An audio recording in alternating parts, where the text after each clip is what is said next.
Welcome to Slayerfest 98. I'm your host, Ian Carlos Crawford, and joining me for this 25th anniversary Buffy Season 3 recording, I have writer and performer of Buffy Revamped, Brendan Murphy. Hello. And next up, I have terminally online pink-haired consultant and one of my Twitter boyfriends, David. Hi. Hello. I'm so happy to have both of you here. But before we get into it, we're here to talk Season 3's revelations. But before we get into it, both of you are first-time Buffy guests. Brendan, do you want to go first with your Buffy origin? Yeah, absolutely. I guess I discovered Buffy. I was brought into the Buffy fold just when it first came out. I was probably a little younger than the target audience. I was about 10 when it first aired.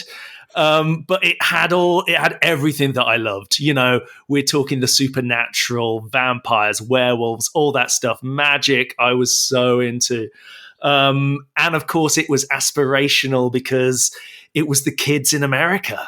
You know, I cannot explain how exciting a US high school is to someone that grew up in the West Midlands of the United Kingdom. Yeah, it's a sort of magic of its own. I love that. Although I will say, right, David, sometimes these high schools still do feel a little removed from actually like American high schools. Yeah, but I will also say, I went to high school in Puerto Rico, so everything always looks a little bit different to me too. Fair. Right, I see. Yeah. David, what is your Buffy origin? Because I don't know that I actually know it. Yeah, I mean, we've definitely talked about how growing up I was definitely a charmed boy. That was really my bread and butter and personality for many a year. But I was also a huge Buffy fan. As it was airing, my sister was more of a Buffy fan than I was, but I loved it. I kind of fell off towards the end of the season, but I when I got to college, I kind of rediscovered Buffy and fell in love with it. And it's definitely a lot more of my personality now than it was back then. But yeah, I've always been a huge fan for all the same reasons Brendan just said. But okay, so we're here to talk Revelations. I actually really love this episode. I feel like one that's not talked about that much because I mean, there's a reason I'm doing every single episode of Season 3 for the 25th anniversary, because I really feel like Season 3 has no skips. Yeah. Right? It's just it's so even the most throwaway episode is still really fun. And revisiting it, I again was surprised with how many iconic scenes are in it. But Brendan, what did you think revisiting it? I mean, I think you're completely right. Season 3 is just hit after hit after hit. So, I mean, it's tricky for an episode like Revelations in between Band Candy. Yeah. And then, what is it? A Lover's Walk? It's when Spike returns, right? Yep. Which, I mean, certainly my whole show is about Spike. So I'm hyper focused on anything that involves him. So that's always something that I'm looking forward to. So I feel like Revelations has a hard time standing up against the other episodes in the season. I mean, it's still really fun. It's got some classic moments, but it's a tough act to follow. I mean, Giles and Joyce on a police car. What more do you want from life? David, what did you think revisiting this episode?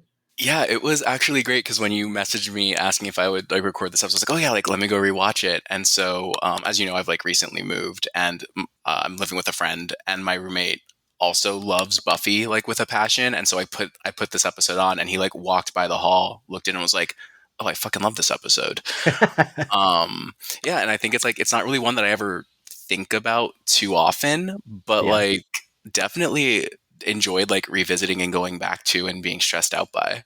That is a very good summary of it, being stressed out by it. The episode opens. So the B plot of drama that has been going on since Homecoming, if I am correct. Yeah, because that's when they're trying on their outfits and they kiss. That Willow and Xander are cheating on their significant others with each other. That is maybe the only thing I don't like about this season. That never really landed with me. I don't know how either of you feel. I mean, It's tricky, isn't it? Because, I mean, as much as I love the gang, certainly when you're revisiting it, I think every time I've watched it since like the initial broadcast, when it didn't really occur to me that anything was wrong. But Xander, and this, I'm sure you've had a lot of Xander hate, but he... I mean, like, is he an incel or is he just a 16-year-old boy? You know, there's that sort of consideration. So anything he does, and beautiful, wonderful Willow, you're like, what are you doing, mate? But there is a really nice moment in this episode, which I'm sure we'll get to, where, you know, there's a little bit of a sort of a head massage moment going on, and then Willow jumps Xander, and you actually go like, oh, I don't know, is that quite sweet? I think maybe it is. Like in that small reprieve before Xander becomes a total jerk again.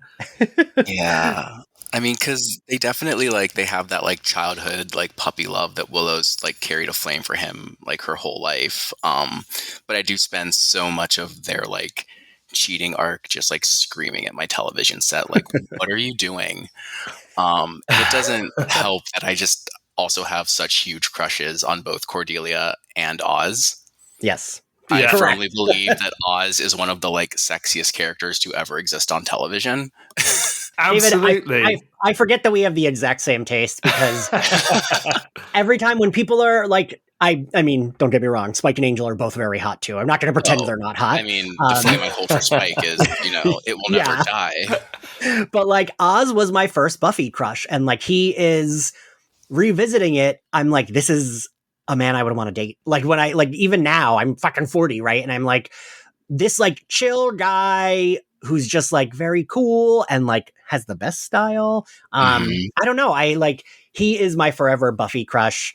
Spike is a very close second, but we do have the exact same taste. But I do like that even Cordelia's what is wrong with the two of you? Because Xander's freaking out, and then Willow tries to change the subject to Buffy. I always thought about this a lot when immediately they're well, maybe she's seeing someone, and Cordy's it would make sense she wouldn't tell anyone. Her last beau killed half the class, or other one sent her a dumpogram, and she's the one that straight up asks Buffy when she comes over, "Are you seeing someone?" Yeah, she's a queen. Yeah. And then Faith enters, and Buffy, what does Buffy say about Faith? Oh, yeah. A little kiss on the cheek. I am seeing someone, but it's real casual. We're just really good friends. Yeah. I had Kristen Wiig in Bridesmaid voice going lesbians. I do feel if the show was done now, they would have had a fling at least, right? They would have at least made out. Right. Yeah. Yeah. Well, I mean, it's just such all of the characters got such complex relationships, and it's not just a friendship, it's more than that, and there's love there. And especially when what are they in season 3? So they're 18? 17. 18. Yeah. I mean, that must be so confusing. You're out killing things with your best friends, and your best friends happen to be really hot. And then you're doing magic and stuff, and one of them's a werewolf. God, you'd just be making out left, right, and center. You're speaking me and David's language. I feel like, David, you and I'd be so we're all making out after this, right? We cut to the graveyard, and they're even doing synchronized slaying, which I do think is iconic. The shot of both of them staking the vamps at the same time. That happened, and I said synchronized slaying, forgetting that was a line that they were about. So I just said it, and then a second later they said it, and my boyfriend stared at me and was like, "Come on, man." And then Giles is also there, and then they do their slaying and enter Gwendolyn Post. The thing I like about Gwendolyn Post is she's a very good scammer, because she talks so fast and is also doing light drags while she's talking fast. So you're more concentrating on they're it makes Giles a little fumbly, because he's wait, what? No, that was done right. and like they're concentrating on kind of like all the little drags in there rather than like who the fuck is this person? Yeah. Because she also speaks with like authority and confidence, and that would fool me.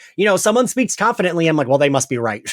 Yeah, that's so true. This episode, it really stood out to me, like how useful it would have been to have the internet, because Giles could have just been like, who the fuck is this guy?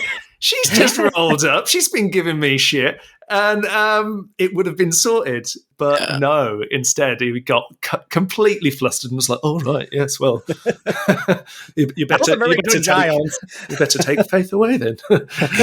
Post credits, we go to the library, and I like have to point out, I feel like Faith and Buffy's like looks here are like pretty iconic, and Buffy with the fucking bomb beanie.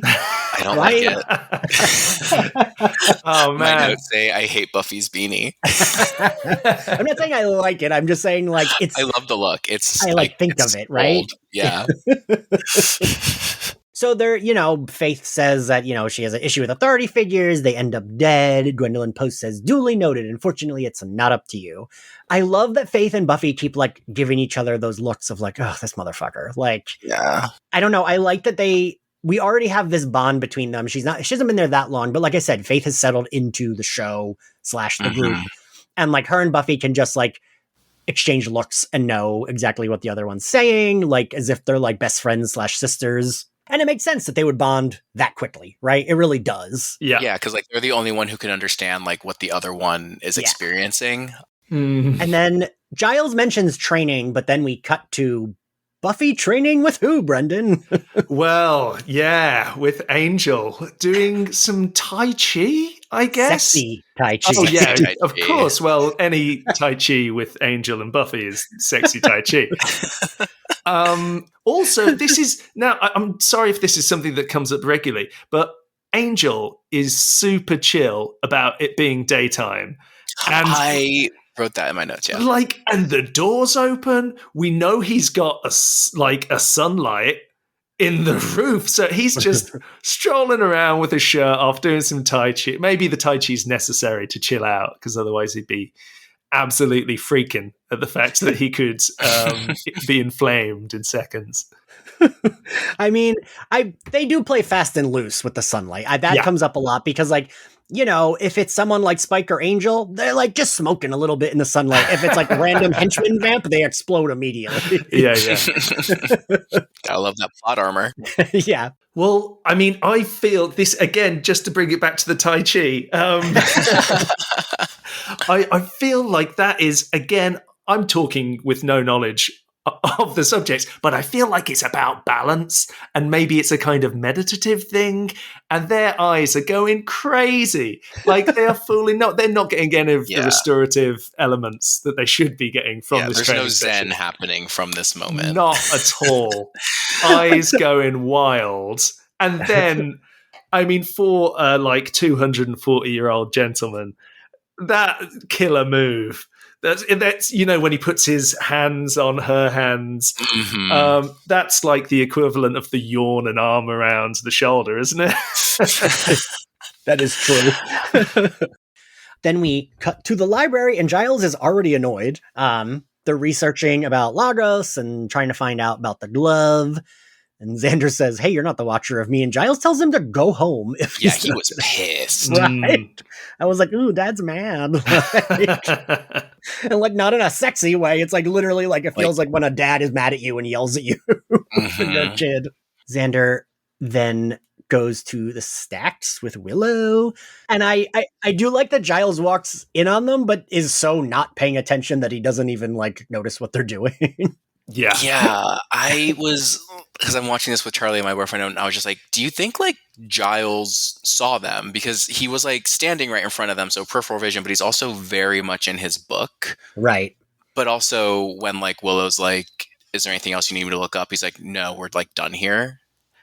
There's a way he kind of delivers that line that kind of seems like maybe he saw it, and it's just I'm not dealing with petty teenager I don't care about this, but you guys aren't doing what I needed you here to do, and I found the thing I needed anyway, so we're done. that would track that if he did see it, he just like doesn't give a shit and is like, this is not my business. They're literal teenagers. Yeah. Like once they're adults, he gets to comment on, I think, their relationships. But I think as teenagers, he's like, you know what? This is above my pay grade. Yeah. Then we cut to Faith and Buffy, and they're having a talk, and Faith's talking about all the loser magnet, all the men that she's dated because she's a loser magnet. And I do like Buffy saying, you can trust some guys. I've read about them. But yes, Brendan? I think it's worth digging into Faith's ex-boyfriend stock here, because this is a real tasty bit of information.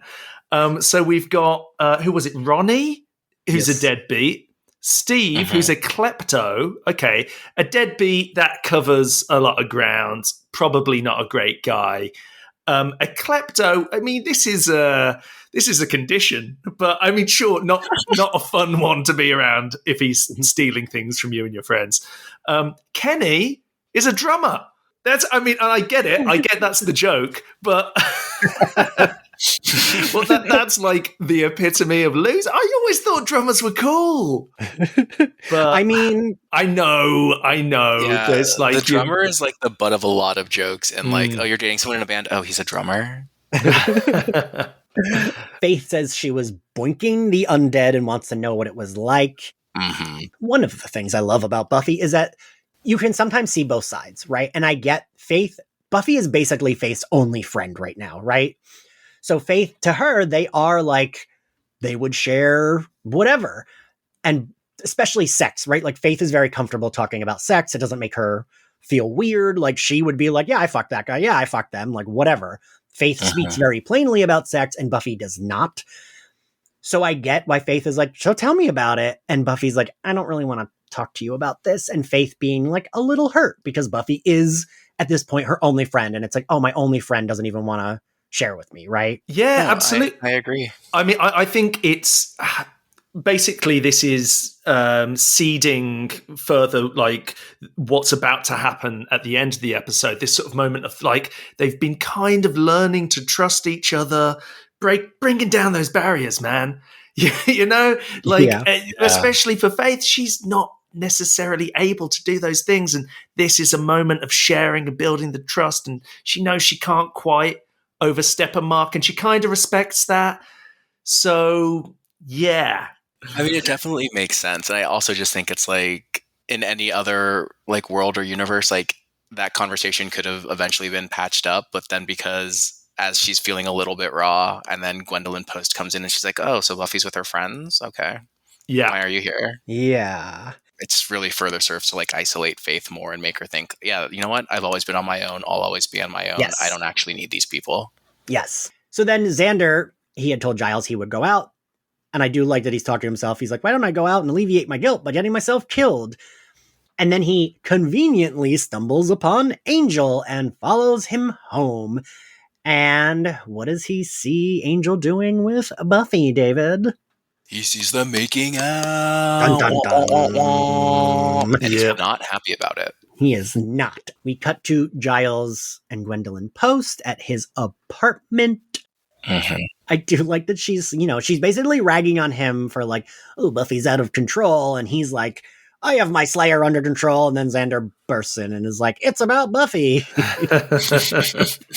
Then we get a scene, the intervention scene in the library. And I need us to like pause a minute because this is like, I think everyone's at a like doing very good acting and the characters are very themselves. And like, it's very good ensemble cast acting, which Buffy always usually does pretty well. It is a brilliant scene. Yeah. I was sitting there, I was like, oh, for God's sake. Like, guys, it feels like everyone's bringing their own shit to the table here. It's not really about Buffy. It's about everything that they've been through. And to be fair, I mean, these are people that have, well, how many apocalypses have we been through that have been averted by now, even by like season 3? So, yeah, there's some serious trauma in the room. Xander obviously reverts to type, and that type is an asshole. But again, just a kid and hurting, and they do have legitimate concerns. But it's interesting to see the way that Xander will say something And then Buffy will almost sort of deal with that and put him back down. But then other people will give Xander a bit more confidence to chirp up again. Yes. So it is like a communal thing. And Willow's really trying. And Giles is concerned and does everything that he can. Cordelia I never mind Cordelia's little sort of sharp comments here because they're always brilliant and classic. And she's not like hiding anything. She's not doing it because she is actually kind of secretly maybe in love with, the whole Xander deal. It's like, well, are you more annoyed that Angel's back because he almost killed everyone one time? Or is it because now you think Buffy's got her boo? Right. Yeah. And Giles is doing his best to be like, okay, I am the literal only adult in the room. I am going to make sure that these kids get their emotions out. I'm going to be kind of a calm, steady presence. And then once everyone leaves and Buffy goes, she's like, hey, thanks for sticking up for me back there. That's when he pulls out I am both mad and disappointed. Which is just brutal. But I just think, as you guys are saying, the group dynamics of that scene are so perfect. And also Xander needs to be punched in the face full force. We cut to Buffy in Sunnydale High. She goes up to Willow, who Willow has the more proper reaction of guilt, right? She's like, do you hate me? And she's like, not at all. And she basically relates it to, I'm doing something shitty too and not telling anyone, which Xander cannot do any self-reflecting.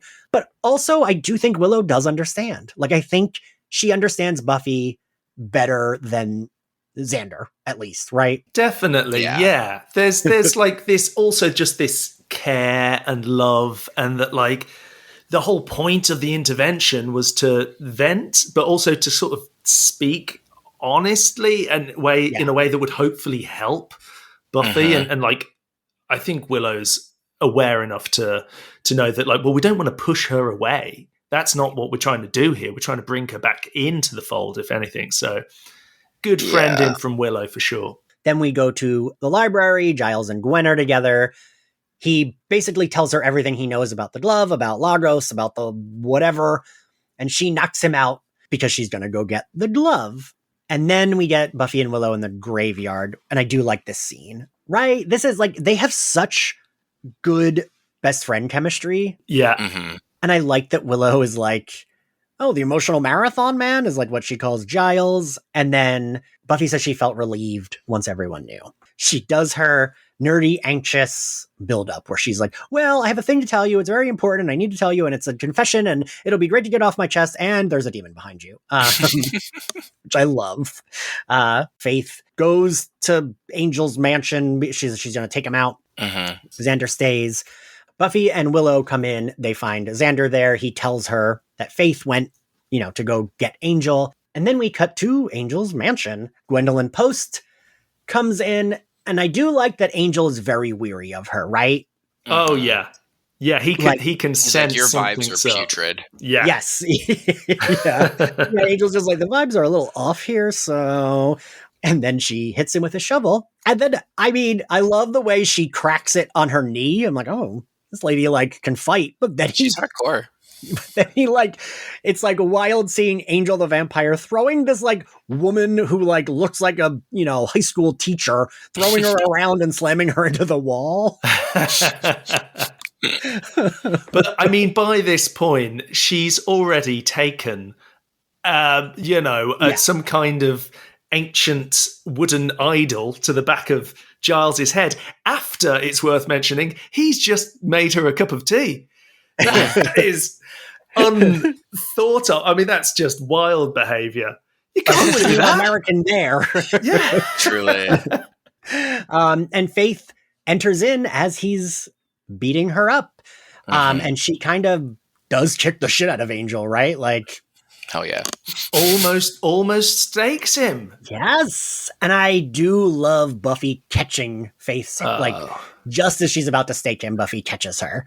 And I just wish they had talked about it. I'm like, but if you two just took a moment to talk, it would have been cool. And you could have figured out what's going on. But Faith is not one to take a moment to talk, right? That's, I like that Buffy and Faith smash through glass, like the glass pane glass doors, because they love doing that on the show. It's their and I always thing. love it, right?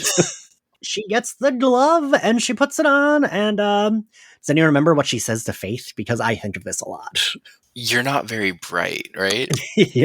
Word of advice, Faith, you're an idiot. And then like goes to Zapper. And it's Which so is like good. the thing I say to myself every morning when I wake up.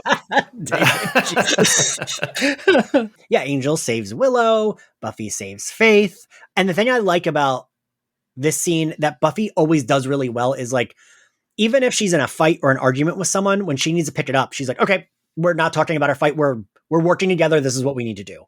And I love that about Buffy. She tells Faith to distract her. I almost wish we would have, I feel like maybe they didn't have the budget for like the energy zaps, but like, I kind of would have liked if this went on longer, because then Buffy picks up that piece of glass and chops her arm off. Oh, beautiful. And did you notice Amazing. the glass was like in the perfect shape to be like a shuriken, like one of those little ninja stars. So lucky that happened. Yeah. I do like how convenient it is that like when the glove comes off of her, she gets like struck by lightning and kind of goes poof. So the next day we are at Sunnydale in the lounge. I do like that they're way more forgiving. And that's another thing I will give the Scoobies credit for is, again, they're kind of like, all right, we just had a really big fight. We're cool. Like, that's fine. Yeah. I like Xander saying he trusts her and Cordelia saying, I don't. Giles enters. He tells them that Gwendolyn Post was, and again, to your point, Brendan, the internet would have been so easy to like pop an email or look at the Watcher's site to be like, is she on there? Yeah. But Gwendolyn had been She's kicked not on the out. listserv. Yeah. Gwendolyn had been kicked out a while ago, and he says they swore there was a memo. Buffy then says she has to do more damage control, and she goes to see Faith, who is 5x5. I'll interpret that as good. And this is another thing where I just wish they had talked, right? If they had just like, yeah, I don't know. I get it because Faith is like damaged, right? Like she's had it so rough. But I wish she would be like, okay, Buffy is extending grace to me. Buffy is like trying to talk it out with me. I mean, she does. She's going. The thing is, it's like it's a sad scene, really. But that moment when, you know, just at the end when Buffy's leaving, and Faith's like, Buffy, and she's like, yes. Nothing. That's you know, you can see the internal struggle, and like she's like, maybe I did like having a friend and trusting someone, but no. Yeah. Revert back to type and just close off. Faith. So yeah, I don't know, and I hate that this is like the beginning of the end of the relationship, because I'm like, and I feel bad for Faith, and I just want nice things for her. But I get it, and it is true to both their characters, this scene, I think, right? Absolutely. Yeah. Okay, so we're at the end. Favorite scene, David? Favorite scene is Faith throwing Xander into a wall because he deserved it. Brendan? I mean, it's a tough one, but I think I have to go with Giles with his utter disappointment in Buffy. Not because it brings me any joy to watch it, but I just felt it. I really felt it was like, that's real. Because the relationship between Buffy and Giles is so important. And, you know, you see Anthony Stewart Head doing just some absolutely cracking acting as well there. Yeah. That's funny because my favorite scenes, I have two, and it's the Buffy Faith fight scene, because their fights are always like have so much tension. And then, the like intervention, that whole intervention scene. Everyone's showcasing their acting in the best way. Yeah. Favorite outfit, Brendan? Now, it's a rogue choice, but I am going for Lagos. Listen, I think show a bit of love to the baddies every now and then. With the tusks. Have we talked about the tusks? What is this guy? He's a demon, I guess. So, you know, you can look however you want. He's got some serious vibes going on. You know, he wouldn't look out of place maybe in Star Trek. Yeah. there's Yeah. you know that I could stand to see a bit more of him. Like, does he talk? What's on his mind? What does he want to do with the glove? I have a lot of questions, and I think his style is absolutely on point. All right, sure. Yeah. David? Okay, let's see. I'm gonna say I think like in the intervention and like the scene after Willow is wearing this like really cute like purple sweater Okay. situation, if I remember, it's like with some Yes. hearts on it. I'm like, oh, this is just like very like emblematic, like early Willow. This is like very cute, very nerdy. Yeah. And I just thought it was adorable. All right. Mine is David, I thought we were gonna have the same look, but when Gwendolyn Post goes to visit Faith in her hotel room later, I mean, she's wearing this outfit at the end too, but she has like a khaki jacket on top, but she has like the red sleeveless top with like the tight black jeans and the studded belt. Ugh. That is good. And then It's her very like good. heavy eyeliner. I'm like, oof, great. Faith and Oz are like my style icons. I still try to dress like them now. Same. And what do we think Dawn would have been doing in this episode, David? All right, so I wrote this down because I was like, what do I think? And I was trying to think about it because I was just like, well, she hadn't developed enough of like a personality or issues to like start stealing yet. There isn't really a strong focus on Buffy's family. Like, we don't really see Joyce in this episode at all. So I just Yeah. kind of think that like she's just like doing her math homework. Like, Dawn is just like vibing, chilling out. But what I will say is that Harriet the spy would have learned about Angel's return much sooner than any of the Scoobies. That's really accurate. Brendan, what do you think Dawn would have been doing? Well, to be honest, like something really annoying. She she would have definitely been at the intervention. I mean, she would have been at Sunnydale High by then, right? She wouldn't still be. No, I don't know no. what No, she would have been like Middle school, I think. Yeah, middle school maybe. Right. So what does that take you up to? That's like when do you guys go to high school? When does that start? Grade 9, and then some places don't have middle 13, school, 14. but middle school is usually like 6th to 8th grade. Yeah. I don't care. She would have skipped school. There's no way she would have missed the intervention, and maybe she would have got like kidnapped by Lagos, like found her way into the crypt, and I don't know, accidentally got the bloody glove on her arm. So I think there would have been something where Joyce was out of town and Willow and or Xander was babysitting her, so they had to take her with them. Yeah. Then they had to take her to Angel's mansion, and they would tell her to wait outside, but she would not. And Angel, I think, would have saved Willow and Dawn from a blast from Gwen. And then that would have made Dawn have like hard eyes for Angel for the rest of the season. Yeah, that's a pretty fair shout. That's a pretty good shout. What grade do we give this episode, Brendan? I mean, I enjoyed it. It's a strong season, though. I'm going to give it a C plus. Ooh. C plus. I think that's maybe even a little high for how I feel, but yeah, no, that's a pass, right? That's still an okay grade. Yeah. David? I was gonna give it in the B plus A minus range. Yeah. Same. I have B plus / A because I'm not sure. It is hard to grade Buffy episodes against other Buffy episodes. Yeah. So I try to grade them as like, does it? So Anthony Oliveira used to be one of our co-hosts, and he used to always say that he grades by if it does what it set out to do. And I feel like this episode does. Like, there's like not really notes. I don't really have many notes other than like keep Gwen on the show longer for like a little arc, but I don't know. Yeah. So I think for me, it's just because like before we got on this podcast, I was looking through the notes that I'd made when I was writing my show, which, I'd just sort of rewatch everything and I'd write little notes and write little jokes and things, whatever came to mind.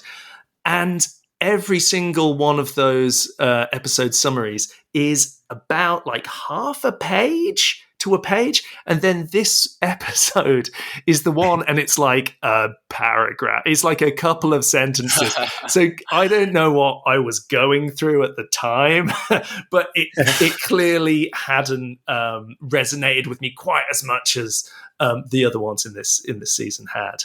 So yeah. I mean, C+, I'm not throwing any shade. Still good, but it's a hard one to live up to. Yeah. I think that something that this episode does that like is kind of difficult is it's a bit of a transitionary episode. Like it's setting up so much stuff that you get the payoff for later. But there's like so many seeds being planted here that you don't actually like, because like you said, like Lagos gets killed kind of like nothing. Like Gwendolyn Post isn't exactly like a scary baddie. Like she's taken down pretty easily as well. Like everything in here is like emotional that will like build and like haunt them throughout the rest of the season.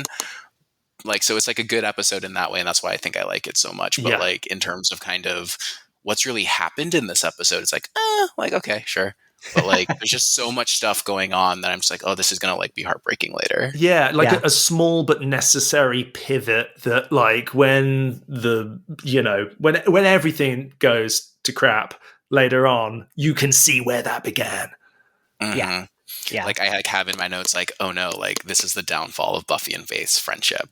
Like, like they're like actually like going at each other, and like even though they end on like decent terms, like Faith is so cool to her in the end. Yeah. And like they're never gonna be the same kind of like buddy girly that they were before. Yeah. Yeah, I agree. Well, thank you both for doing this. Brendan, where can everyone find you and tell everyone about your show? Oh, my lord. Well, I do a show called Buffy Revamped, which tells all 7 seasons of Buffy the Vampire Slayer in 70 hilarious minutes. And it's all told through the point of view of Spike. So I play Spike, play all of the different characters. And I'm currently on tour. The show's going around the UK. We open on the 27th of October in London at the Alexandra Palace, which is going to be amazing. And then we're touring all around. And I think I can reveal that we have just, I think we have just sorted out our first North American performances. They'll be in Canada, in Toronto. So, it's right continent sort of, but I'm not sure how many of you are listening. Well, you might have lots of Canadian listeners, but yeah, we're going to be in Toronto for 6 weeks from the 23rd of November until the 31st of December. So yes, nice. BuffyRevamped.co.uk if you want to know more about that. And wait, did you tell everyone where to find you on social too?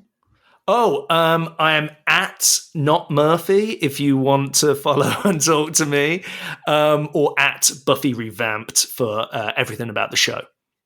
Cool. And David, where can everyone find you? Yeah, Twitter at DavidADC or Instagram David_Alexander91. But I don't do anything interesting like that.